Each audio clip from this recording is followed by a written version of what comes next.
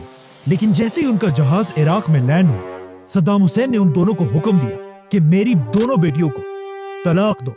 और इस तलाक के कुछ ही घंटों बाद इन दोनों को मार दिया गया। जिसके बहुत अरसे बाद सद्दाम हुसैन की बेटी से इंटरव्यू लिया गया, जिसमें इंटरव्यूअर ने उससे पूछा कि आपके शौहर को किसने मारा?